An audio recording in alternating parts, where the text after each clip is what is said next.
Oi, gente! Hoje é mais um episódio do seu novo podcast preferido, o Travatalk. Aqui a gente entrevista pessoas trans falando sobre trajetória, vivências e um pouco de tudo. Muito prazer! Eu sou a Avni, travesti comunicadora, produtora cultural e agora podcaster. E hoje, gente, eu tenho aqui um convidado que é quase um doutor, um professor, ativista transmasculino e estudioso da história transmasculina no Brasil, Caio Tedesco. Bem-vindo, Caio! Obrigado, Avni. Tô muito feliz de estar aqui hoje. Muito animado. Ai, também tô. Temos muito o que falar. Mas antes de tudo, apresenta pra galera quem é o Caio, de onde vem, o que faz, um pouco da sua trajetória, assim, no geral. Eu moro em Porto Alegre já faz um bom tempo, uns 15 anos, mais ou menos. E acho que uma das coisas mais importantes, assim, na minha trajetória foi essa mudança pra cá. Porque eu saí de uma cidade bastante pequena, Taquari, que tem em torno de 20, 30 mil habitantes. E lá era quase impossível para eu me entender como uma pessoa LGBT. Além de ser um homem trans, eu também sou bissexual. E aí, vindo para Porto Alegre, eu conheci outras pessoas LGBTs e comecei a me vivenciar de uma maneira mais autêntica. Mas eu ainda não... Era muito confuso, assim, pra mim. Porque, por exemplo, eu não entendia por que eu sentia atração por homens gays e não por mulheres lésbicas. E por mulheres cis hétero, eu nunca senti atração, assim, porque eu acho que eu nunca gostei muito nem do Ken nem da Barbie. Mas... é... Mas isso foi bem importante. E aí... Por conta, enfim, dos meus interesses, eu ingressei na história da URGS quando eu tinha 18 anos. Isso foi em qual ano? Em 2013. Eu tenho 30 anos. Lavado, 2013. E aí, eu acho que eu tinha uma ânsia, assim, por me entender tão grande que eu comecei a estudar gênero e sexualidade de cara, assim. Fiz todas as disciplinas que eu podia. Zerou a federal de tanta disciplina de gênero. Viciado em gênero. Viajou pra fazer disciplina de gênero. Foi isso. E aí eu também comecei a me envolver com ativismo, né? Militância e tal.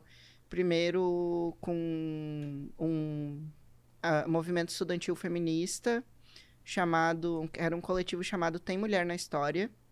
E... Tava lá um homem infiltrado. De repente, não é só uma mulher na história. Logo depois, assim, esse coletivo ele teve uma duração mais ou menos de um ano, de 2014 até 2015. E em 2015 eu conheci o Transenem. Também foi o ano que começou a ser idealizado, né, o cursinho. Aí fizeram a primeira chamada para professoras, professores, professorias. E aí eu fui. E aí, no meio disso tudo, também comecei a fazer terapia. Então, foi tipo um bolo de coisas. Sim. E que, em todas as instâncias, assim, da minha vida, eu tava me buscando, sabe? Sim. E acho que essa busca por mim me colocou nesses lugares, assim, de pesquisa, de ativismo e tal. Sim, aí duas coisas muito importantes aí. Primeira eu acho que sair do interior, né? Eu também sou do interior, mas de Minas Gerais, no caso. É sempre um boom, né? De, tipo, você ter a possibilidade de ver pessoas que saem de uma norma que no interior é totalmente colocada assim. Tem que ser isso, disso, daquilo e isso. E ter vários, como eu falo, grupos... Não é grupos, eu queria falar. Várias tribos diferentes que a gente possa se identificar, né? E a universidade, pra mim, também fez esse ponto, assim, de partida em muitas coisas. De ativismos também, de possibilidades de entendimentos, assim, muito importante. E a segunda é o Transenem, gente. Impulsionem, participem, divulguem. O Transenem, que é uma possibilidade que a gente tem de adentrar na universidade. A gente já falou aqui mais de uma vez que os nossos números dentro da universidade são alarmantes. Nossos números de ensino médio são alarmantes. Então, ter projetos como esse, que acontece aqui, tem um que é da Duda Salabert em BH, em diversas outras capitais também. Então, vamos impulsionar também esses projetos, que eu acho extremamente importante a gente conseguir ter esse ingresso na universidade, né? Com certeza. E como foi essa relação do ativismo pra ti? Você participou desse grupo e como você foi aí se infiltrando e se entendendo assim também no ativismo? Eu acho que o Transenem, ele teve um papel formador na minha vida Muito, muito, muito importante mesmo. Eu ingressei antes da transição, né? E eu sempre falo que o Transenem foi o meu abrigo antes de eu ter nome. Porque foi a primeira vez que eu convivi com outras pessoas trans e que eu também consegui desassociar ser trans dos estereótipos e da Sim. marginalização e vislumbrar as possibilidades de vida, né? E de criação de comunidade e, enfim, assim, de conseguir ver a gente como aquelas ervas daninhas que tu arranca, mas tenta arrancar, mas não saem, Que vai sabe? nascer de A gente vai novo. nascer e vai Sempre fala, a renascer, e cada é travesti isso. que morre, nasce mais 10. Não É vai tipo 10. isso. Então é isso, a gente vai renascer. E me ensinou muito, assim, sobre como construir as coisas no coletivo de uma maneira democrática, sabe? E aí, acho que tá nesse meio, assim, e com outras pessoas que também eram trans, me proporcionou tanto força pra transicionar, assim, coragem pra me encarar, quanto para depois seguir. Eu fiquei no coletivo por mais ou menos 5 anos e Você não entrou transicionado. não. Chique. Eu... Nossa, pelo portal de transição lá dentro. Sim, eu ia pra sala de aula. Eu comecei. A primeira vez que eu entrei na sala de aula foi muito engraçado, assim. Na verdade, hoje eu dou risada, né? Mas foi desesperador na hora. Então vamos rir Porque. agora um pouquinho. É porque eu tinha, sei lá, 21 anos, eu acho, 22. E eu nunca tinha ministrado nenhuma aula na minha vida. E eu era mais novo que a maioria das minhas alunas, alunos, alunes. E aí era Egito Antigo, o tema. Aí eu abri minha boca, falei meia dúzia de palavras, e uma travesti de uns 40 anos, assim, levantou a mão e falou: Tinha travesti no Egito Antigo? Mentira! E daí eu fiquei assim. A Cleópatra, amor! Pra quem não sabe, eu transicionei a Cleópatra agora. Mudem os livros que o Egito Antigo. Não, assim, e como é que eu ia olhar pra ela e dizer não? E o que você disse? Aí eu disse, na volta a gente compra, basicamente. Eu disse, não sei, mas eu vou pesquisar em casa e na próxima aula a gente fala sobre isso. Só que não falei, né, na próxima aula, porque na volta a gente nunca compra. Sim. É errado, não se faz isso, mas eu não tinha uma resposta pra dar e eu Eu vou fiquei ter que muito fazer uma nervoso. pesquisa agora e fazer um Trava Talk especial sobre identidades trans no Egito Antigo pra vocês, gente. Vou ter que agora fazer. Falam de uma ou um faraó que Eu já vi algumas não se coisas. sabe, Teve um que assim. foi desenterrado, alguma coisinha assim, que viu uns É, babados lá. mas o rolê é que, Tinha um pezinho. tipo, em outros tempos e espaços haviam É que são outras outros construções de sistemas, gêneros, isso, outras né? construções, outros sistemas. Mas como que eu ia olhar pra ela e dizer não? Porque segundo Foucault, sabe? Eu tava, tipo, muito acadêmico, assim, o Sim. meu pensamento. Você vai Mas jogar uma eu, Butler pra ela, um livro é, assim, toma, vai ler. mas ao mesmo tempo eu tinha uma noção, Sim. talvez inconsciente, de que esse desejo de ter direito ao passado era legítimo e ele precisava de uma resposta à altura. E então, por isso que eu falei que eu ia comprar na volta e não comprei. Sim. Porque tinha que Mas ter que tempo pra interessante, ter dinheiro né? pra comprar. Que interessante a pergunta dela, né? A primeira coisa que passou É, na cabeça foi isso. Qual a sim, representatividade eu vou mostrar pra mim hoje nessa aula? sim. Não, é ótimo. E imagina quanto tempo. E isso foi na primeira, né? Aula. Em todas as aulas surgia alguma coisa. Tipo, na primeira aula sobre ditadura, uma outra aluna tirou assim e falou: Meus peitos são revolucionários. Tipo, umas coisas assim. Tipo, umas coisas muito. E não era uma coisa de ai, chacota, era uma coisa de tipo, sabe, pedagógica mesmo. Sim. E uma pedagogia Travesti. bem intensa, travesti. Uma pedagogia É, travesti, bem difícil. E como foi? Tipo, aí você transicionou lá dentro e como foi pra ti isso? assim que eu ia contar. Foi uma piração, porque quando eu iniciei minha transição, eu fiquei uns 3 meses sem nome. E Fã de aí, gente. fiquei. E aí, a gente tava em período de seleção de alunos, e depois iniciou uma turma nova.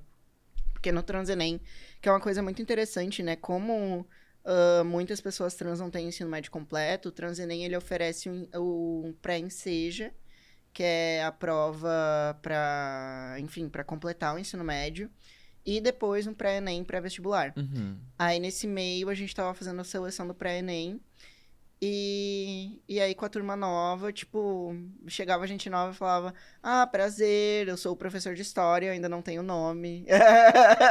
E era Me chame isso. de professor de história, sei lá. Você tinha Tipo, chamado de professor de história por 3 meses. de prof, de Ai, eu qualquer eu não coisa. lembro se eu chamava os professores pelo nome, era sempre prof também. É, eu acho, não lembro. Mas sim, que chique. Passou pelo processo lá dentro com os alunos. É, foi muito massa, porque foi uma. A gente criou uma cumplicidade muito legal, assim, eu com o pessoal dessa turma, porque era uma coisa de um ensino mútuo, sabe? Ai, Ensino-aprendizagem sim, super isso eu mútuo. imagino. Porque eu ia lá, tipo, dava minha aula de história e recebia aula de história de vida, né? Sim, tem muita vivência ali, né? É, São pessoas trans de diversos locais diferentes, vivências sim. e fontes diferentes também, né? E, enfim, realidades diferentes também, então acho que dá pra aprender muito também. E uma coisa interessante, assim, nisso de transicionar no meio, assim, da minha trajetória no Transenem, é que. Ai, que a gente tava falando, né? Que o pessoal me ensinava muitas coisas. Eu acho que é importante datar, assim. Era 2017. E, assim, era quase. a- Bolsonaro. não, quase Bolsonaro até Achei também. que a gente ia entrar numa briga Mas. política. Vamos tirar o Bolsonaro inelegível. Mas É tá, inelegível, sim. inelegível. Mas o que eu ia falar acho que foi em março de 2018 que a gente finalmente conquistou a poder retificar a Sim. documentação, Do né? STF liberou E pra tal, gente. isso. E também em maio de 2018, que a OMS Retirou uma CID da retirou uma CID da gente. gente. Então, assim, foi logo antes. E aí eu cheguei com toda essa ansiedade das coisas que eu tinha que enfrentar, mas aí quando eu fui começar essas coisas mais difíceis, foi facilitado, assim. Sim. Obviamente, facilitado não, porque não é que seja fácil, mas a gente teve essas conquistas, né? Duas conquistas importantes. Quando eu retifiquei em 2021. Isso já tinha suas facilitações, né? Mas ainda assim, havia pouquíssima informação em 2021, que eu retifiquei lá em Pitangui, no interior, né? E aí, por exemplo, hoje, meu namorado retificou há pouco tempo, ele não precisou pagar nada. E na minha época, tinha já a possibilidade, eu acho, de não pagar nada, mas ninguém informava isso, por exemplo. Então, quem Nossa, está escutando, saiba que vocês têm a opção de não pagar a retificação. sim. Que tem como pegar todos os documentos de graça, as milhões de certidões que tem que pegar. Porque na minha época, por exemplo, ninguém informou. Falaram, você tem que ir pela Defensoria Pública, abrir um processo, não sei o que. Eu pensei, porra, eu não vou passar por mais violência. Não vou me impor nesse lugar. Vou pagar o que tiver que pagar, parcelar das milhões de vezes que tiver que pagar. E nem tive parcelar, graças aos bons deuses, meus amigos, obrigada. Oh, Se reuniram e me ajudaram a pegar minha certidão nova e minhas documentações. Mas hoje, por exemplo, tem essa opção, por exemplo, de não pagar, né? E antigamente isso já eu tinha que passar, enfim, pro juizado, tinha que passar por. É... Ah, e a Sofia nossa. falou por vários processos de, tipo, deles irem na sua casa ver se você realmente vivia enquanto essa identidade você queria se Ah, afirmar. sim, antes de Sim. 2018 Tinha que era passar todo o processo horrível. jurídico, assim, que era É, extremamente transfóbico, né? sim, era horrível. E não que agora seja, tipo, super É, fácil de nunca é. transicionar. Nunca é fácil, Transicionar não é né? fácil, mas a retificação dos documentos, poxa, foi uma coisa, assim, que Sim. melhorou muito a nossa vida. Aí agora a gente tem a lei, né? Então, tipo, não tem como É, eles, nós não vamos fazer, não, vocês vão fazer. Não tem o que vocês recorreram, vocês vão fazer, entendeu? E, Caio, a gente tem muitas pautas aqui de ativismo. Anotei aqui várias coisas, tem militâncias escritas, palestras, tem coisa no MASP, no Close, História Transviado. O que que você tem desse bololô, assim, que você aprendeu e trouxe pra ti também, principalmente quanto construção de identidade? Porque eu sei que nisso tudo também envolve um pouco sua dissertação, que a gente vai passar por ela. Mas, tipo, como que o ativismo somou nessa construção sua de identidade também, sabe? Nossa, essa é uma pergunta bastante complexa. Ahn, É que é difícil pensar o que somou, porque é difícil pensar o que não somou, Ou seja, né? somou muita coisa, né? E como a gente vai se construindo coletivamente, assim, nos Sim. encontros, sabe? Tem uma autora que eu gosto muito que até eu utilizo bastante ela na dissertação, que é a Leonora Arfuch, é uma argentina, e ela trabalha com narrativas de si. E, e aí ela fala que a partir das narrativas de si, da análise, né, é possível encontrar o nós no eu e o eu no nós. Ai, que É muito forte! lindo, né? Quase Eu um amo. Sim, é poema! muito poético e Eu também é muito amei! real. E Sim. aí, por isso, quando tu me fez essa pergunta, eu lembrei direto, sabe? Porque é difícil pensar o que não nos constitui, assim, como eu falei, da questão do transenem, disso de construir em coletivo, também no coletivo Homens Trans em Ação, Ah, o né? HTA, né? Que funciona de uma outra maneira, um pouco mais O HTA foi fundado orgânico. aqui. Foi. Aqui no Rio Grande do Sul, Fala pra não aqui em galera, o que Porto que é o Alegre. HTA? Falo. Aí vou pensar se eu vou falar. É, o Vai lá, administrador do grupo. O HTA é um coletivo que foi fundado em 2017 por homens trans, pessoas transmasculinas do Rio Grande do Sul, com a ideia de criar uma comunidade transmasculina no estado, uma rede de apoio e também militar pelas demandas das pessoas transmasculinas. Ele é um coletivo, como a maioria, assim, dos que eu ingressei, sabe? Porque é um formato que me interessa, que eu acho mais interessante. É um coletivo que é horizontal. Tem algumas lideranças, mas não tem uma escolha da liderança, exatamente. São os guris ali, né? E pessoas não binárias, transmasc, que estão mais... é, que estão mais afim, assim, estão mais interessadas ou têm mais disponibilidade também, vão se colocando e acaba acontecendo uma rotatividade meio que natural, assim. Por muito tempo, o Eric Seger foi, acho que a maior liderança, que foi um dos fundadores Sim. também. E depois da aposentadoria dele, merecida, eu, o Thales Ávila e o Morgan Lemes e o Felipe Reis, que é nosso amigo que faleceu recentemente, ele era de Pelotas. A gente ficou como lideranças, assim, algumas lideranças, né, para mencionar. Mas agora a gente está esperando aí lideranças por vir, porque A aposentadoria a vai chegar também. aposentadoria é Tá batendo na porta necessária. assim, ó. Mas é uma coisa, assim, muito bonita, sabe? A gente conseguir se encontrar, sabe?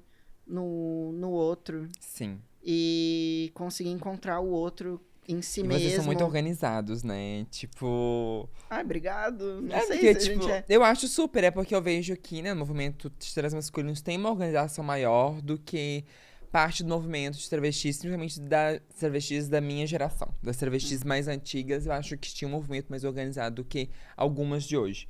Tipo, quando eu comecei o processo de transição, o primeiro grupo e único que eu conheci era um do Facebook, de várias pessoas trans, em que várias travestis compartilhavam sobre hormonização e tudo. E vocês conseguiram fazer essa rede no WhatsApp com, enfim, documentos e médicos e não Uhum. sei o quê. E, Ai, eu tipo, acho isso genial. eu acho isso incrível. É, Vocês conseguem, assim, total ter. rede de apoio, né? É tipo um Assim. local onde que, gente, preciso disso, disso, Aham. disso. Quem consegue? Ah, então médico não, nisso aqui. Então, já evita vários caminhos, sabe? Sim, é um rolê totalmente autogestionado. Porque, assim, eu não tava desde o início, né? Então, sinceramente, eu não sei dizer, quem teve a ideia de fazer a lista, quem teve a ideia de fazer isso ou aquilo. Mas eu acho muito massa. Quando eu cheguei, o bolo já tava pronto. Só chegou na mesa, sentou e a Santa Ceia tava servida. Mas eu acho muito legal isso. E importante também. A gente vai alimentando ali a nossa lista de profissionais de saúde, né? Que nos atendem E a e gente que não nos sabe, atendem. exatamente, a gente sabe que a Pra... maioria não atende, Nossa, é enfim. complicadíssimo isso. E as regrinhas também. Acho muito interessante a regra, por exemplo, de não enviar áudio no grupo, Sim, em respeito às pessoas surdas. Acho que o grupo merece uma atualização do nome, mas por enquanto também. Porque, né, tá homens trans e sim, não teria que ter mais um T no mínimo. sim, Mas dentro da política ali do grupo é, é inviável transfobia contra pessoas transmasculinas que não se identificam como homens, né? É mais uma questão por hora de, bom, ter que fazer toda uma identidade visual e todo, né, sim. Mas refazer é importante. tudo E também é de um pouco qualquer forma, complicado. como o debate acontece ali dentro, também já é de extrema Sim, importância, né? Porque se ocorresse um sim. apagamento, aí seria, tá, gente. Sim, a gente vai se construindo muito, assim, nisso de ir criticando, sabe? Porque a gente se cria numa sociedade tão cisnormativa, tão transfóbica, e para pessoas transmasculinas, é, as únicas... não existiam referências, né? As únicas referências de pessoas trans eram as travestis, até mais ou menos 2011, e para pessoas como eu, que nasceram há 30 anos atrás, e antes, né, ou um pouco depois, a gente cresceu sem saber que a gente podia existir. O Sim, que é uma coisa muito bizarra. Tu, tipo, não saber que a tua identidade de gênero é uma identidade possível, mesmo se ela fosse considerada ruim, sabe? Ela só não é possível. É, a maioria de nós, assim, tinha uma sensação de, tipo, talvez eu seja maluco, sabe? E aí, agora a gente tá se construindo, não é nem se desconstruindo, mas se construindo juntos, né? Então, tipo, e vários preconceitos mesmo, assim, tipo, machismos e transfobias internalizadas, sim, até a questão do que tu faz com o teu corpo, o que tu não faz. E aí tem perfis diferentes, né? De pessoas transmasculinas que vêm de um rolê mais sapatão, mais feminista, vão ter uma visão das coisas. Outras que talvez não tiveram tanto contato com essas discussões vão ter outra visão. Mas juntos a gente vai entendendo caminhos, né? construindo caminhos, assim, possíveis. E Sim, ampliando, né? Porque não tem um jeito certo de ser trans. sim. Da mesma forma que, né, existe a pluralidade entre essa generalidade, entre a gente também vai existir, né? Até porque cada um se constitui e bebe de fontes muito diferentes também, né, pra se construir. E aí, entrando na sua dissertação, que é Não Nasce Homem, torna-se muito chique. Gente, mais de 200 páginas, tá? Se defendeu em Mas 2022. tem figurinha. Tem umas figurinhas com letras pequenas embaixo, que eu tive que dar um zoom assim pra ler. É isso que existe Zoom. E aí, ainda quero ler mais a sua dissertação, porque eu fiquei ontem assim, meu Deus, muitas coisas. Porque também são coisas que não chegaram até mim, mesmo sendo uma pessoa que estudou a história, né, do movimento, mas eu também me constituí muito no movimento das travestis, que foi onde eu construí minha identidade também. Mas, obviamente, é importante a gente entender o todo do movimento da história trans. E aí, já traz, assim, refazendo uma frase, né? Não nasce homem, torna-se. Que é muito chique. Eu acho que é importante a gente trazer isso também, que é sobre construção. E na sua dissertação, você fala, a gente, né, já sabe, já falou sobre o apagamento de identidades transmasculinas, né? Não sei, não lembro qual que foi o número da sua dissertação, que foi das poucas pesquisas que teve no Brasil sobre identidades transmasculinas. Mas aí você fala que em 2010, né, na década de 2010, que foi que o movimento passou a ser mais constituído no país. O Uhum. que você acha que foi essa reviravolta, assim? Olha, os estudos apontam Vai, professor! Abre o quadro pra ele agora. Alguém dá um pincel que ele vai dar aula. é, que foram várias questões. Foi uma conjuntura que facilitou essa imersão, assim, das transmasculinidades como uma identidade pública, né, no Brasil, uma identidade política, social, pública. E aí nisso entra tanto a questão do Protig, ampliações do Protig, quanto a internet, né? Uma popularização, essa palavra é um pouco difícil, né? Uma popularização da Trava-línguas, vamos lá. internet. No Trava-Talk, Do Trava-Línguas. trava-línguas.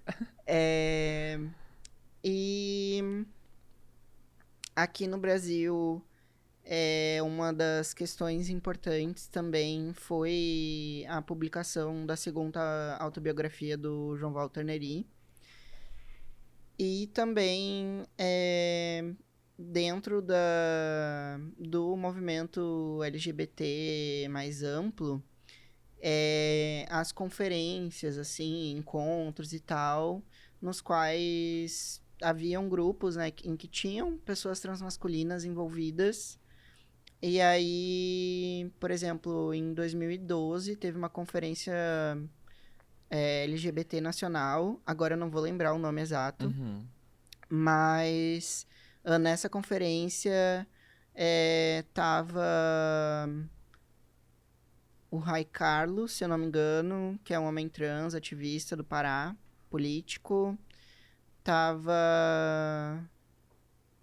Tinha mais dois, acho que o Guilherme Almeida, que é um professor trans masculino, também homem trans, se eu não me engano, da saúde coletiva.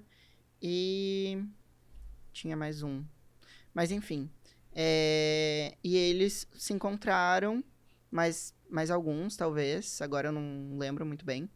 Mas a partir disso começou a ser construída a Associação Brasileira de Homens Trans. E aí, só que a Associação Brasileira de Homens Trans, ela não durou tanto tempo, porque depois ela meio que se transformou no IBRAT, né? Uhum. Que daí foi uma construção mais ampla, mais plural também. E acho que com esse nome também que foi bastante inovador, né, para a época. Instituto Brasileiro de Transmasculinidades, Sim. né? Então, abrangendo todas as possibilidades de ser Identidades ali. transmasculino. Mas então foi esse bolo de coisas que foi proporcionando visibilidade. O João Nery, que é com quem eu pesquiso, né? Nossa, eu já contei, mas eu teria que... Conta de novo, conta tudo. Não, contei de contabilizar, assim, 1, 2, 3. Mas eu não vou lembrar de números. Mas ele deu muitas entrevistas nesse Sim. período. E na década de 80, ele também tinha cedido entrevistas, sabe? Ele foi na TV Manchete, acho que era na TV Manchete, no programa de domingo, esse era o nome, programa de domingo, dar uma entrevista em 85. E em 88 foi a última publicação dele. Ele deu entrevista para a Folha de São Paulo. Eu assinei a Folha de São Paulo para baixar a entrevista. Então, tipo, teve aí uma visibilidade na década de 80. Tinha algumas coisas soltas antes, mas sem a comunicação como é hoje, né? As tecnologias de informação, elas estão... Sim. fazendo as coisas voarem, né? Difundirem de forma mais rápida, né? Seja pro bem, seja pro mal, Sim, porque a gente fake sabe. news também... Sim. E hoje também existe o Google Acadêmico, né? Tipo, hoje você consegue ter artigos, assim, do mundo todo ali também, de uma forma muito mais palpável, né? Que antigamente não era possível. Eu falo que ter esses registros hoje, tipo a sua dissertação, nem que seja um conteúdo que as pessoas têm na internet, que seja nós sobre nós, é muito importante, porque a gente não teve muitas narrativas e histórias antes, né? A gente teve jornais como Lampião, alguns outros, assim, que trouxeram algumas narrativas, mas não teve a gente, às vezes, assumindo esse papel de ter a gente fazer a nossa narrativa. E o que o João Nery fez também foi isso em um certo ponto, né? Esse livro se falou A Viagem Solitária. E aí, antes desse, teve um outro também, não foi? Do Sim. Erro... Isso, Erro de Pessoa, Erro de que Pessoa. é de 84.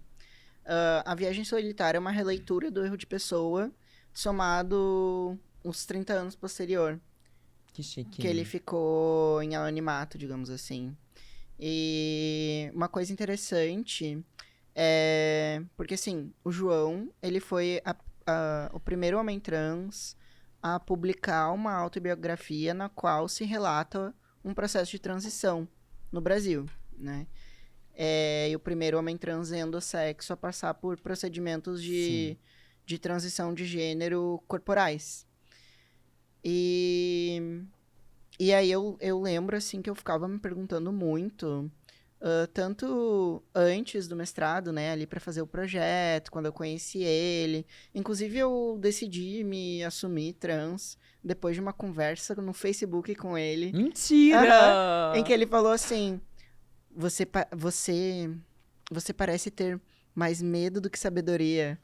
Bah, me deu um socão no estômago, Nossa! Você assim, tem que bem começar. dado. Eu vi que você começa a dissertação com, acho que um poema seu, né? É. Agora a gente vai ter que mudar do doutorado com um print do Facebook. Eles estão com medo de ler? Agora é 300 páginas. Vamos ver. E se reclamar, eu faço mais. Eu pós-doutorado ainda. Mas aí eu ficava, nossa, assim, ele é muito corajoso, sabe? Da onde ele tirou isso?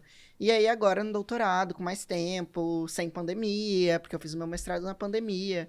Morei uma Sim. boa parte desse tempo sozinho, fazendo mestrado, foi muito enlouquecedor. Ah, imagino. Mas estou são.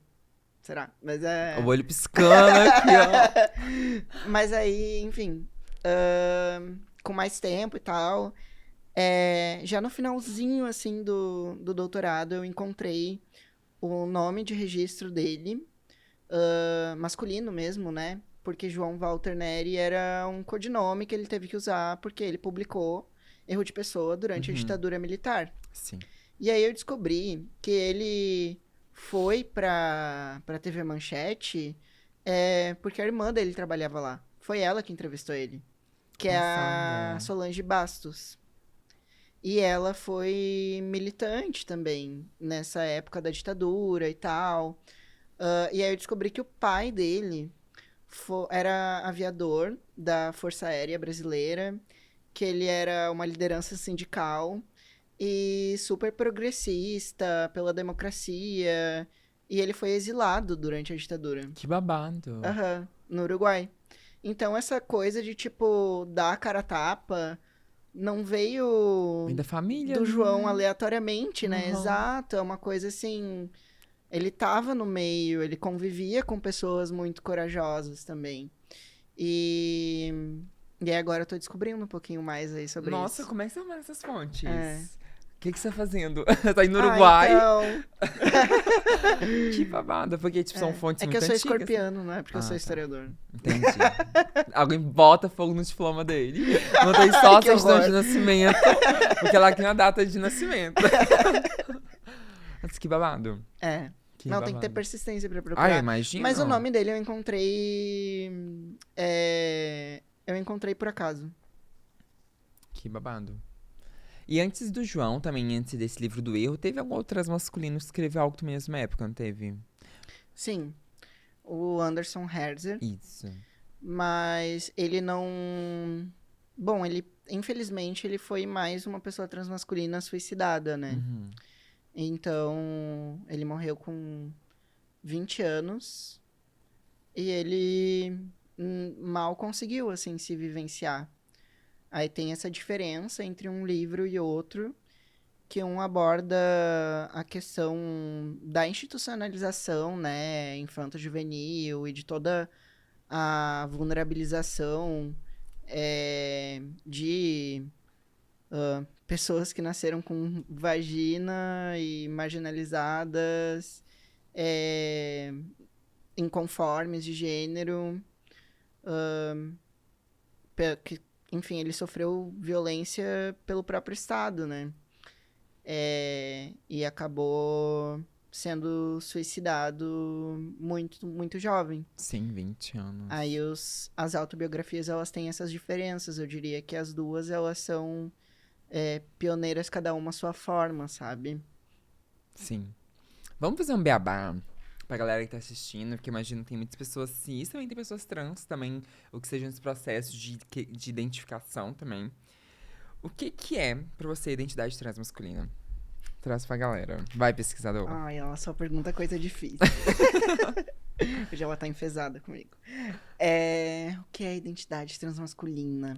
Bom, eu vejo a identidade transmasculina como uma identidade política e como um leque também, que abarca pessoas que foram designadas mulheres ao nascer, mas se identificam num espectro amplo das masculinidades. Não necessariamente como homens, e, enfim, podendo ser também, e binárias, não binárias. E acho que as denominações em si, tipo homem trans, transmasculine, boiceta, elas são denominações que elas podem ir se transformando com o tempo, mas acho que, enfim, a gente mesmo vai se entendendo de maneiras diferentes, né? Conforme a gente vai acessando ferramentas conceituais, conforme a gente vai refletindo sobre si ou se transformando também. Mas acho que o ponto mais importante é esse, assim, de como esse corpo, ele é lido e ele é forçado a viver, né? Em contraponto à identidade de gênero que se desenvolve Sim. nesse espectro, assim, de rejeição desse lugar de mulher que só não é, e que não é por uma questão de, porque isso, né, tá inclusive no título da minha dissertação, não se nasce homem, torna-se, mas é um tanto quanto conflituoso, acredito que para a maioria das pessoas transmasculinas, se identificar com uma identidade de gênero masculina. Porque a gente sabe muito bem o que é sofrer machismo, né? E qual supostamente seria o lugar do homem na sociedade. E é um lugar que a maioria de nós rejeita. Sim. E que depois nos é cobrado performar. E que a gente não vai performar. A gente não é obrigado. Mas aí, pra mim, a questão do desenvolvimento da identidade de gênero não é uma escolha, sabe? Não tem como tu ir dormir Maria, acordar um dia e dizer, tô a fim de ser João hoje. Não é uma coisa assim. Sim. Eu acho que tem leituras muito rasas da teoria queer que colocam tudo numa questão de super fluido, sabe? E não é tão fluido assim. Quando a gente desenvolve a nossa identidade de gênero, pra mim a identidade de gênero não é uma coisa maleável, super maleável, sabe? É diferente da expressão de gênero. Sim. Ou do que tu faz com a tua identidade de gênero.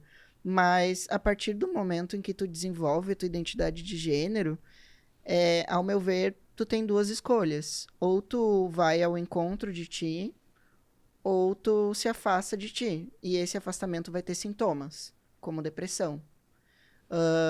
E quando a gente se encontra, a gente pode se modelar de uma maneira que seja mais adequada, né? Sim.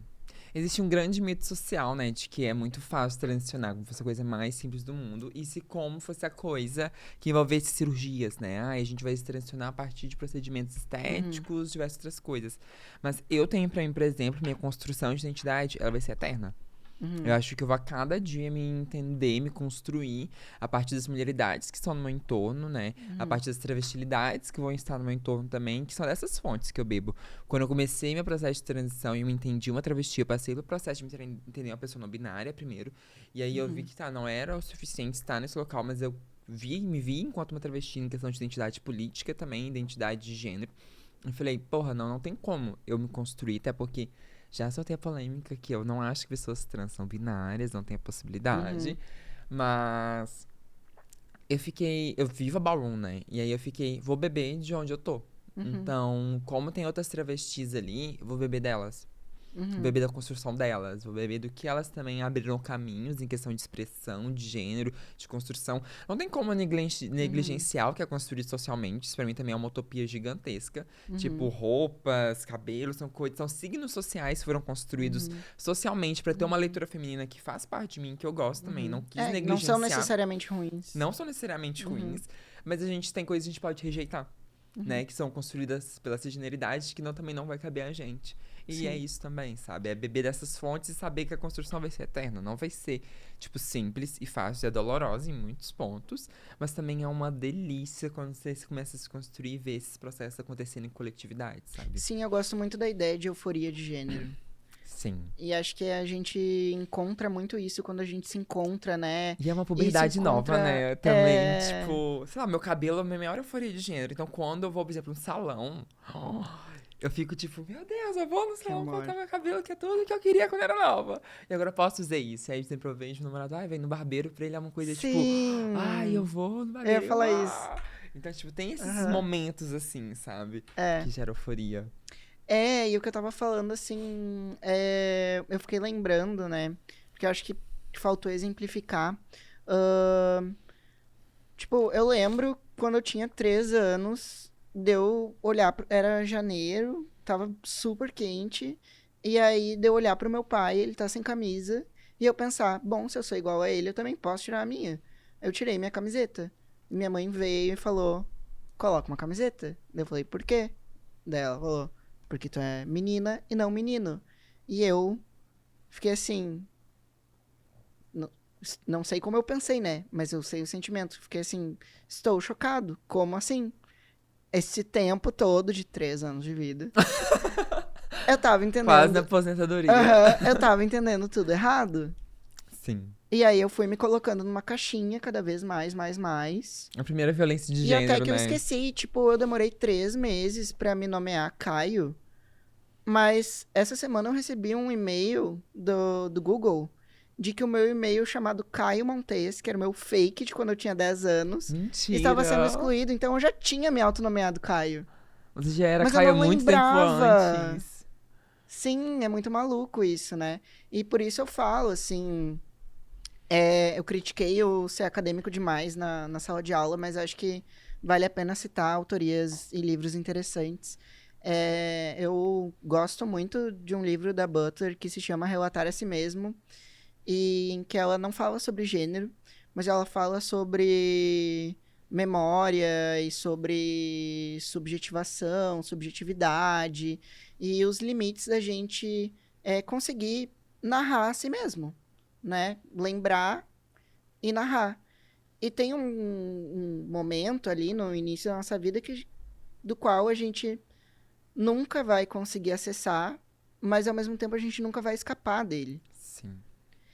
E aí, enfim, acho que pessoas trans são diversas, existem várias possibilidades, mas eu percebo que pelo menos uma maioria de nós tem esse processo, assim, de construção de uma identidade de gênero muito cedo. E acho que a gente tem que fazer várias negociações, assim, com o entorno, com o contexto social, porque a gente também, mesmo se entendendo de uma maneira, a gente sendo tratado de outra, a gente tem tem experiências de gênero que são muito únicas. Como se a gente tivesse uma visão mais ampla do que pessoa cis, do que pode o gênero. Né? E do que pode o gênero fazer conosco e do que a gente pode fazer com o gênero. E de como o gênero pode violentar a gente também, né? Porque é importante também, né? Essas violências de gênero estão presentes, né? E principalmente na infância, né? Eu acho que a infância tem que ser um espectro de experimentações, mas ela quase nunca é. Sim. E aí, pra gente é uma narrativa muito comum dessas violências de gênero, igual foi pra ti de alguma forma aí com 3 anos. Você ia acontecer bem cedo, né? Tipo, de portar numa caixa de tal e tal forma. Isso é um babado. Olha, a gente falou um pouco do João Nery, mas eu tinha separado uma perguntinha, que aí eu vou reformular ela. Que eu quero que... Não precisa suar, não vou te colocar contra a parede. Mas assim, a gente falou um pouco do impacto do John Nery em geral, né? Uhum. Da autobiografia, da permanência dele ali em questão literária, até de sua troca ali pessoal com ele. Mas se fosse resumir de forma muito rápida o impacto do John Nery na comunidade trans, como você resumiria assim? Principalmente para vocês encontros masculinos. Então, eu acho que o trabalho dele, como ativista, como escritor, como psicólogo também e professor, ele teve um impacto nas relações de gênero no Brasil. Pra mim, a figura dele cria um divisor de águas, né? Eu entendo que não é só a figura dele, mas também tem os usos que se fazem, inclusive do próprio movimento, né? Após a morte dele, foram criados a Liga João Nery, agora tem um coletivo de educação popular chamado João Nery. Então, como ele também é colocado nesse lugar de referência, tem um impacto muito grande. É que tudo quer, né? Ter tipo uma liga referente, um trans Uhum, masculino. Você poder andar na rua, sei lá, e falar, Liga o John Nery, sei lá. aham. Tipo, existe, sabe? É um trans É. masculino. Então, pra mim esse é o maior impacto, sabe? É o impacto de, tipo, de socialmente, a imersão das pessoas transmasculinas, ela também coloca em xeque o arauto da cismasculinidade, né?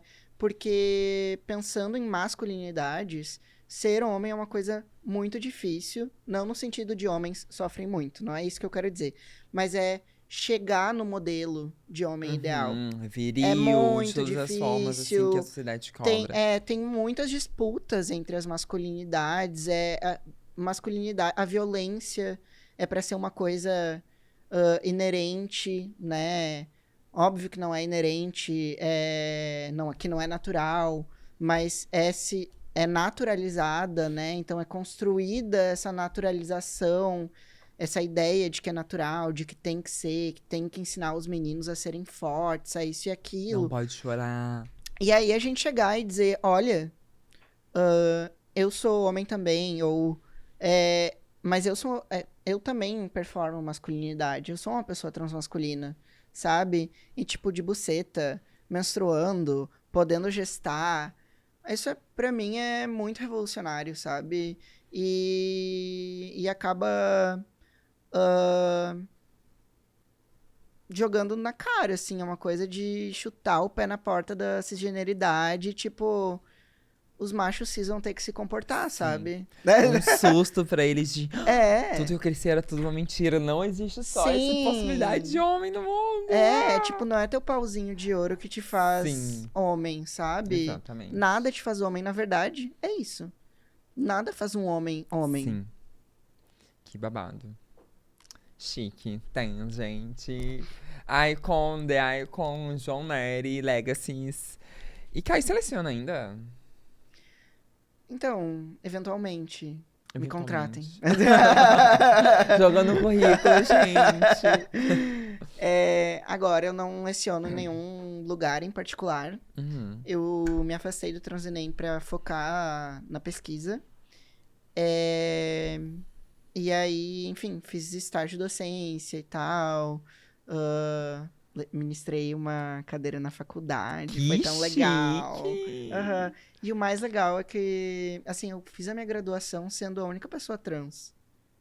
E aí eu entrei na sala de aula como professor, estagiário, mas como professor. E eu tinha 4 alunos trans. Que chique. Muito Que legal, né? babado, né? Ter essa Uhum. Fiquei possibilidade tão de quando feliz. entrou e agora quando tá voltando, Aham. assim. Eu acho muito chique isso de ser uma pessoa trans que leciona. Que estar no local de lecionar pra mim é um local muito importante. Muito, muito importante. É a formação acadêmica básica de todas as pessoas, né? Uhum. Então, tipo. E também de superior, né? Se não tivesse professores, não teria ensino superior, não teria nada. E aí, então, eu acho muito chique a gente estar lá. Porque se eu pensar assim, quantas pessoas trans, né, a gente teve como professores ali, até, né, já estudando, mas é muito chiquíssimo. Sim, é fundamental. O que eu sigo fazendo, por isso que eu falei eventualmente, já faz alguns anos eu trabalho com letramento em gênero e sexualidade. E aí, volta e meia, assim, eu sou chamado em escolas ou espaços de educação para trabalhar com essa formação, assim, às vezes com profs, às vezes com alunos.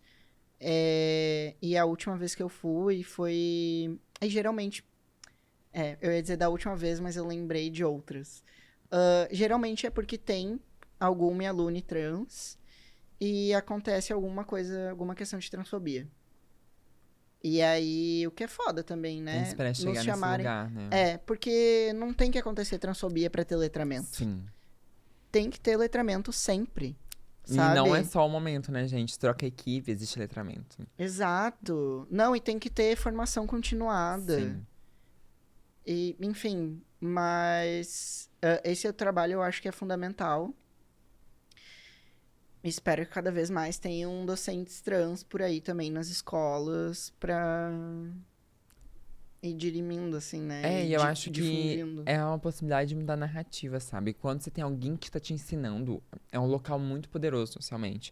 E aí, essa pessoa que tá te ensinando é uma pessoa trans, que te ensinaram a vida inteira que essa pessoa estaria numa marginalidade, ou que não Uhum, existia, ou que era coisa da cabeça.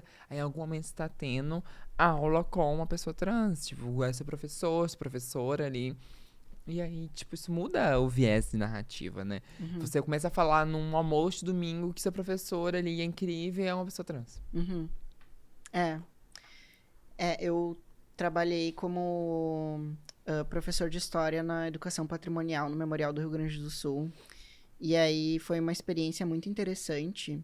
Eu estava no início da transição e agora, se eu não falar que eu sou trans, algumas pessoas ou muitas pessoas não percebem, então tem que falar. Mas no início da transição eu não precisava abrir minha boca, meu corpo já falava por mim. Sim. E, e aí, enfim, com educação patrimonial, nas mediações, tu não tem tempo para criar vínculo com as turmas, né? Tu tem 1 hora para minimamente conquistar a atenção da turma e ensinar o que der. Meu Deus, é Não, o Masterchef de sabe? aula. É muito rápido, tem que ser muito ágil. E aí eu preferia os pequenininhos, assim, porque geralmente são os mais gentis com a gente. Mas eu já passei por situações boas e situações ruins. Uhum. Tipo, já teve um gurizinho que eu perguntei pra ele, tem uma estátua na frente do Mars, que é o Museu de Arte do Rio Grande do Sul, chamada A Fuga. É a única que fala sobre gênero ali, especificamente, né, da Praça da Alfândega. Aí eu perguntei pra turma, do que vocês acham que a fuga tá fugindo? E aí um guri de 10 anos me respondeu, da masculinidade tóxica. Mentira! Eu fiquei, Eu amo gente! criança. Aí eu... pode ser, pode ser. Explica aí o que é masculinidade tóxica para os teus colegas. E esse mesmo gurizinho, quando um coleguinha perguntou, tá, mas tu é menino ou menina? Ele respondeu, o nome dele é Caio, tu não ouviu? Não preciso de mais que A isso coisa aqui. mais amada. Daí eu perguntei, gente, da onde isso saiu, né? Depois ele falou, a minha irmã é feminista. Ele todo assim, todo orgulhoso da irmã mais velha. Gente, eu amo criança. Aham. Eu juro, eu Mas eu amo também já criança. briguei com uma criança bolsonarista, tu acredita? Essas Que aí olhou na não minha são. cara e disse, eu não acho que tu deveria existir. Meu Deus. Mas aí imagina o pai da É, criança também, né? não, horrível. Aí, enfim, tem, né, prof, direção. Eu tive que dizer, olha, que pena que uma criança como tu, que deveria estar desenvolvendo empatia, já Tendo um não tá discurso de ódio. conseguindo, tá? Aí ele ficou assim, e a professora do lado, e eu olhei pra ela, tipo, né? Acabou Babado. minha hora aqui, ó. Bora Se resolver isso, posiciona, diretora. vamos Bora resolver isso, lá. diretora. Cadê o castigo da criança? É, E sua tese de doutorado? Você tá seguindo a mesma linha de pesquisa aprofundando do mestrado? sim. No mestrado eu fui até 88, né? E também foi bastante ousado, assim, fazendo uma digressão no tempo enorme, no primeiro capítulo. E aí agora, no doutorado, Eu tô pesquisando mais história contemporânea e o espaço biográfico do João Neri, de 88 até 2019, que é o último. Ele morreu em outubro de 2018, mas a publicação dele foi após a morte dele, Uhum. né? De velhice transviada. Inclusive, uma curiosidade, assim, que é interessante também. Eu tava falando com a irmã dele, a Solange, que eu mencionei antes, mês passado, e ela foi a última pessoa que teve com ele antes dele morrer. E ela me contou que ele só morreu depois que terminou o livro. 1 hora depois. Meu Deus, mentira. Então ele tava tão, assim, com um objetivo tão forte de escrever, ele foi até o final. Segurou o próprio anjo. Não vou até acabar o livro pra deixar uma Aham, história. pois é. Um legado. Que babado. Babado demais, né? Nossa, eu fiquei muito E aí, chocada. eu tô aprofundando, assim, e focando mais nele também, aproveitando o tempo, e os vínculos que eu fui criando ao longo desses anos. Agora, em dezembro, eu visitei a Sheila Saleski, foi a esposa dele, e por mais de 30 anos, eu acho. E Você já é da vive. família, quase, né? Já E senta pra tomar café. E tá a ótimo. gente tomou Então café, ela pronto. almoçou, mas eu fui fazer minha pesquisa também. Sim, Nossa, e assim, foi muito maluco, sabe? eu Emocionante imagino. entrar na casa dele, sabe? Na casa onde ele morava. E tem uma estante que ele construiu e ela decorou. Tipo, uma coisa muito fofinha, assim. Fiquei imaginando eles fazendo juntos. Conhecer o gato que ele adotou sem perguntar pra ela. É Fred o nome, super bonitinho. E até assim, tipo, sentar no sofá, olhar pela janela. Eu olhava pela janela e pensava, estou olhando na mesma janela. Será que esse é o ângulo que o João fez? Perguntando E tudo. conhecer as coisas, sabe? Ele menciona alguns brinquedos, por exemplo, nos livros. E aí eu vi os brinquedos, né? Não fiquei super tocando eles, porque são frágeis. Eles são bem antigos. Também pude ver as fotografias, eles têm um acervo. A Sheila, ela é museóloga, o que também diz bastante do trabalho dele, assim, com memória e história. Ele tinha um perfil até no Museu da Pessoa. Então, acho que diz esses interesses e contatos, e acho que de um aprendizado, né? Que ele teve com ela também. E por ela ser museóloga, o acervo fotográfico estava impecavelmente organizado, Nossa, assim, eu tudo imagino. legendado. E acho que por parte dele também, mas eu não sei, fiquei dando, assim, créditos pra ela, porque ela pareceu bem cuidadosa com Sim. essas coisas. A gente revisitou tudo lá. Sim, foi muito legal. Nossa, eu imagino. Então, sua tese está aprofundando mais a história dele até 2019. E isso e entendendo, assim, esses contextos. Eu tô agora mais ou menos na metade, né, do doutorado, da metade pra cá. Então, também quero tô considerando trabalhar com fabulação histórica.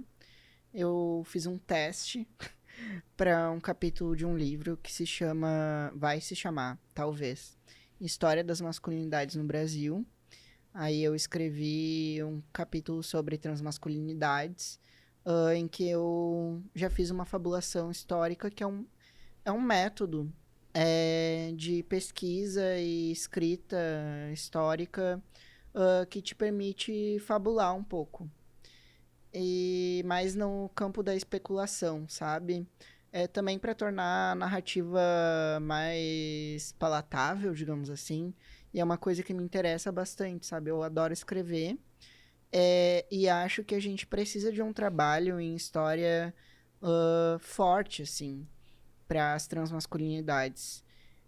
Eu acho meio absurdo que só tenha 3 dissertações sobre história transmasculina no Brasil inteiro, sabe? Sim. E por enquanto não tem nenhuma tese. E aí. Isso eu li na sua tese, tá? Entre as páginas que eu li, isso eu li. Ó. E, e aí, enfim, eu acho que a gente precisa reimaginar o passado.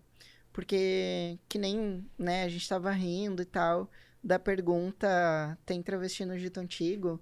Mas é uma pergunta que ela é muito potente, porque será que tinha Amapoa no Egito Antigo? Né? Se tinha Amapoa, tinha travesti.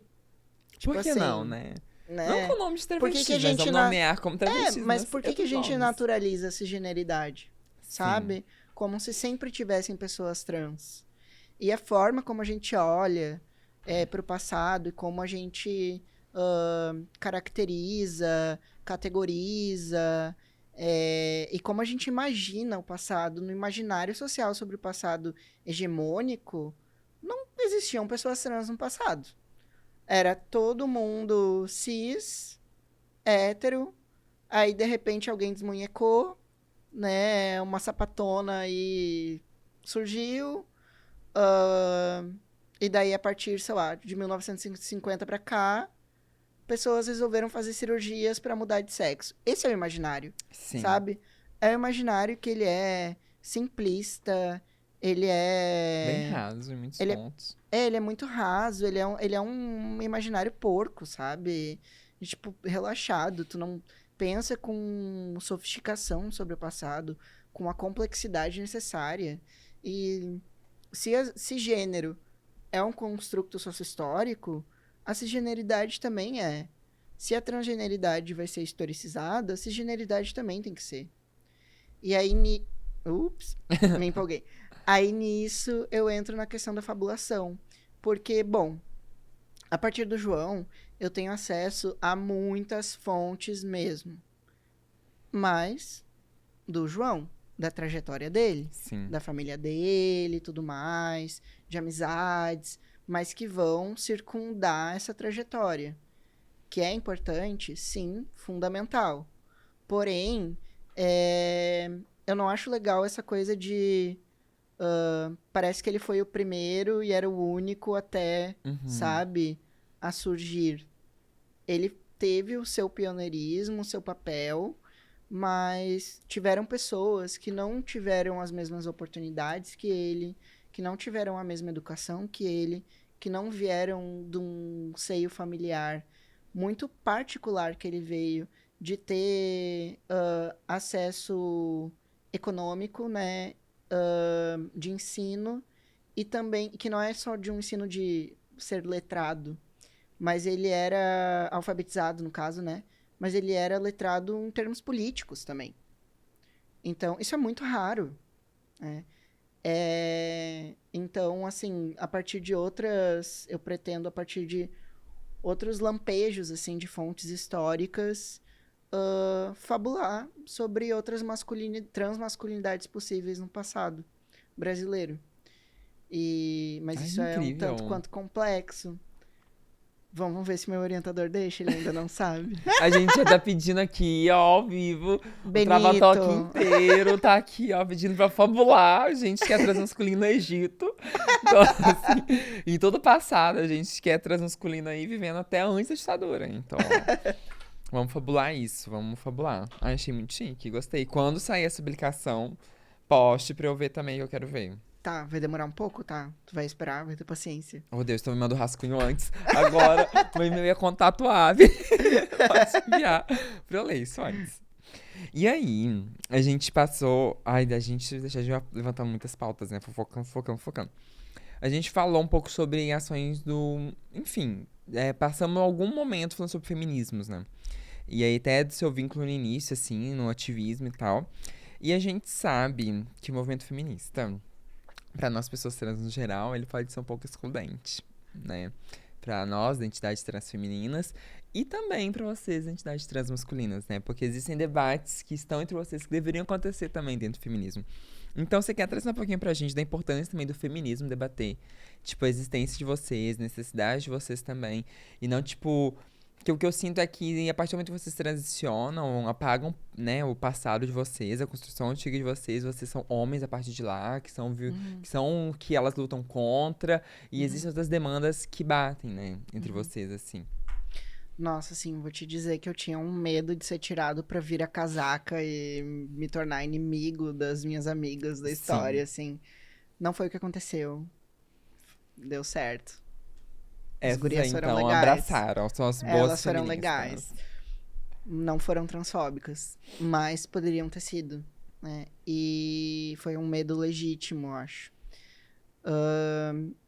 Eu tenho uma opinião que acho que é polêmica, Ai, joga, mas adoro. que também é importante, assim. Eu me dou razão. Eu acho que não existe feminismo que não seja transfeminista, né? Se não for transfeminista, não é feminismo. É qualquer outra coisa, mas não é feminismo. Sim. É uma coisa outra que se Assina chama dessa embaixo. maneira, sabe? Sim, porque se, de modo geral, o feminismo é a luta pela equidade de gênero, como gêneros são excluídos? Então, não faz sentido. Sim. E aí é um passo que, sobretudo, um suposto feminismo, que é, na verdade, uma luta cis feminina, branca, de classe média ou burguesa, heteronormativa, faz que exclui a maioria das pessoas que precisa de um movimento voltado para a equidade de gênero, que seria um movimento, ao meu ver, transfeminista, interseccional e decolonial. Para mim, essas três palavrinhas, elas precisam andar de mãozinha bem agarrada, sabe? Porque é fundamental pra gente entender que gênero é mais complexo do que a cisgeneridade gostaria que fosse. E que sim, mulheres cisgêneras têm muitos privilégios. E eu, pelo menos, assim, tô esperando os meus privilégios de homem chegarem na minha porta. Porque eu só perdi. Transicionando, assim. Enfim. E. E de entender que, bom, que é mais complexo e que tem raça, né? Que tem questões de diversidade corporal, né? E acesso financeiro. Tem toda uma complexidade que não Sim. é levada em consideração. E aí eu também, assim como eu falei da questão do imaginário cisgênero sobre o passado, né? Ser muito raso. As feministas radicais, elas também são muito rasas, são simplistas. Sim. E elas geralmente também são contraproducentes. Porque elas supostamente querem abolir o gênero, mas quando se trata da gente, elas batem na tecla. Opa, batem na tecla de que é isso ou Quebrando aquilo. minha mesa. E, e não conseguem enxergar assim para além. E acho até que, bom, algumas vão achar que a gente virou a casaca e vamos tratar como se a gente fosse homem cis. E outras vão ser hipertransfóbicas no sentido de nem nos reconhecer como pessoas que têm identidades masculinas. E aí, tipo, meu, tu tem buceta, então tu é mulher. Sabe? Sim. Nasceu com buceta, é mulher. E eu acho isso ridículo, porque estão se unindo com esse tipo de pensamento, estão se unindo com uma galera fascista, nazista, Que na primeira oportunidade bolsonarista. excluiria elas também. Então, assim, Exato. Pra é mim é isso. muito todinho style, assim, sabe? É totalmente Sim. um tiro no pé, contraproducente. É E seguir um eu, discurso que não convém é, também exatamente com o que o movimento quer dizer, e né? particularmente eu tento não me estressar com essa gente, porque eu acho que os nossos movimentos, eles são muito mais interessantes, potentes, e eu confio muito na nossa inteligência também, sabe? E na nossa coletividade. Eu acho que a gente tem traçado redes com uma sensibilidade e com um cuidado muito interessantes e que nos permitem criar pontes de diálogo que, com pessoas aliadas, né, que são mais interessantes do que ficar, enfim, brigando, dando murro em ponta de Sim. faca. Mas tem um movimento, entre aspas, feminista contrário, né, a nós. E que é bastante financiado, né, por pessoas poderosas. E que a gente precisa ficar de olho também. Porque é isso, a ficção de gênero, ela é muito poderosa. E não é um trabalho fácil, A principalmente gente com o vê próprio isso. corpo, né? E contra essa ficção. A gente vê isso, né, nessa onda que está acontecendo nos Estados Unidos. A gente vê com o J.K. Rowling financiando coisas também de movimentos contra a gente. Então, assim, né, realmente é de se alertar em muitos pontos. Agora, a gente vai numa última perguntinha antes de ir no bloco final. E essa pergunta é: como você vê a situação das transmasculinidades hoje no Brasil? A situação. A situação, como você vê o movimento, assim, a construção, já que na década de 2010, assim, você viu que algumas coisas já começaram a mudar, mas como você vê hoje que as coisas já estão? Olha, eu acho que tá bem diferente do que há pouco tempo atrás, assim, 10 anos de ENAT, né? Que foi o primeiro encontro nacional de homens trans e pessoas transmasculinas. Há mais ou menos uma semana fez 10 anos. Muita coisa mudou mesmo, assim, ao meu ver. Em termos de visibilidade, sabe? Não sei se é porque se eu tô muito na bolha, mas eu vejo que a gente tá angariando essa visibilidade. E de ter house transmasculina, né? O próprio ballroom é um movimento que trouxe, assim, político e cultural, Sim, que trouxe bastante visibilidade para pessoas trans no Brasil. E banda, sei lá, tipo, antes a gente não via absolutamente ninguém, sabe? Agora teve novela foi um transfake, isso é horrível. Mas teve uma narrativa ali. Espero que não tenha mais transfake. por favor, gente. Stop trans fake, please. Isso é horrível. Enfim, peça de teatro, né? Eu vejo que a gente angariou uma visibilidade, mas, assim, bom, existimos. Mas eu penso que as nossas existências, elas ainda não são compreendidas. Tipo, as nossas demandas, né? Essa questão de, bom, a possibilidade de uma pessoa transmasculina gestar.